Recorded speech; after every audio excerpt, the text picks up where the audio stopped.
C'est au bord de la rivière Barito, en pleine forêt indonésienne, que nous retrouvons Aurélien Brûlé dit Shiny et Sam, son chien. Il y a une quinzaine d'années, Aurélien crée l'association Kalawait. Ce projet unique en son genre, soutenu par la fondation 30 millions d'amis, prévoit la préservation des gibbons dont l'espèce est menacée.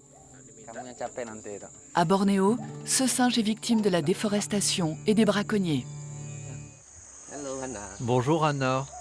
Pourvot est vétérinaire et ce matin, il s'occupe d'une femelle blessée dans le dos.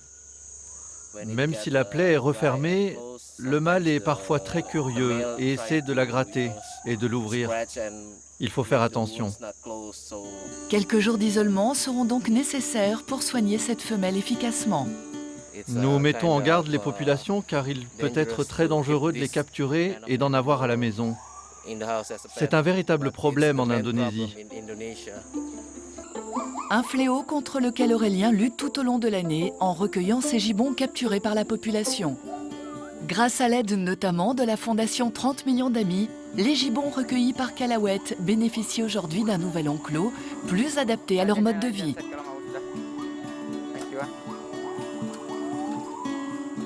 Parce qu'ils sont en grande volière, ils peuvent déjà monter à plus de 6 mètres du sol, donc ils sont déjà hauts, sans présence humaine dans la journée, et ils entendent aussi les autres gibbons.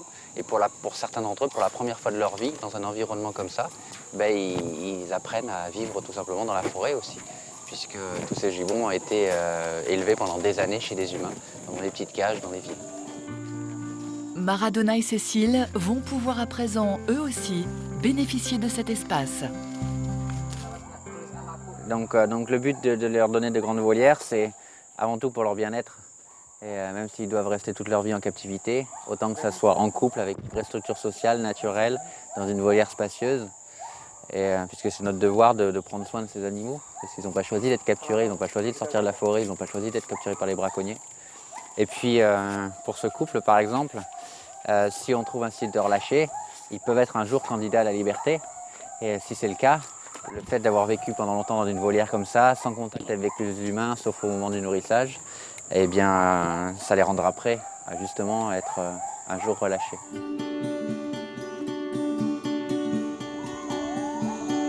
Son combat est loin d'être terminé. Mais grâce à son dévouement, il peut aujourd'hui compter sur l'aide des populations locales, notamment des plus jeunes, qu'il est parvenu à sensibiliser à sa cause.